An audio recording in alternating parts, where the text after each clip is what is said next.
اہل بیت نبی صلی اللہ علیہ وآلہ وسلم، اللہ پاک یہ چاہتا ہے، ارادہ خداوندی یہ ہے کہ تم سے ہر قسم کے رجس کو دور کر۔ ہر رجس کا لفظ آیا ہے، رجس میں ہر قسم کی پلیدی، شرک کی پلیدی، فسق کی پلیدی، بدعات کی پلیدی، پھر بظاہر کبائر جو گناہ ہوتے ہیں، صغائر گناہ ہوتے ہیں، ان کی پلیدی۔ فرمایا اللہ کریم کا ارادہ یہ ہے کہ ہر قسم کے رجس کو تم سے دور کر۔ یہاں پہ ایک بہت بڑے امام ہے لغت کے، امام ابو منصور الازہری رحمت اللہ تعالی علیہ نے یہی معنی بیان۔ انہوں نے کہا الرجس اسم لکل مستکثر من عمل وغیرہ۔ فرمایا الرجس کا لفظ ایک جامع لفظ ہے اور ہر قسم کی ایسی چیز کو شامل ہے جس سے انسان نفرت کرتا ہے، جس سے کسی بھی ذہن کو گھن آتی ہے، چاہے اس کا تعلق اعمال کے ساتھ ہو، افعال کے ساتھ ہو، اقوال کے ساتھ ہو، یا کسی بھی قسم کی اس کی عادات کے ساتھ ہو۔ ہر قسم کی جو کراہت والی چیز ہے اس کو رجس کہتے ہیں۔ اللہ پاک نے جب اہل بیت اطہار کی بات کی، فرمایا ارادہ خداوندی یہ ہے کہ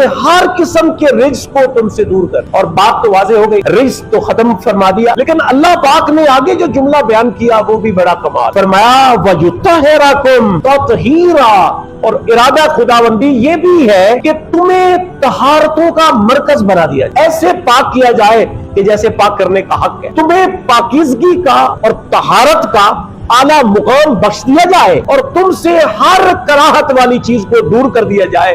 یہ ہے ارادہ خداوند۔ اللہ پاک نے اپنے ارادے کو پورا فرمایا۔ اللہ تعالیٰ جل جلالہ نے اہل بیت اطہار سے، خانوادہ مصطفیٰ صلی اللہ علیہ وسلم سے ہر قسم کی نامناسب چیز کو، کراہت والی چیز کو، عمل کو، قول کو، ہر چیز کو اللہ تعالیٰ نے دور فرما دیا اور اللہ تعالیٰ نے ان کو پاکیزگی کا مرکز بنا۔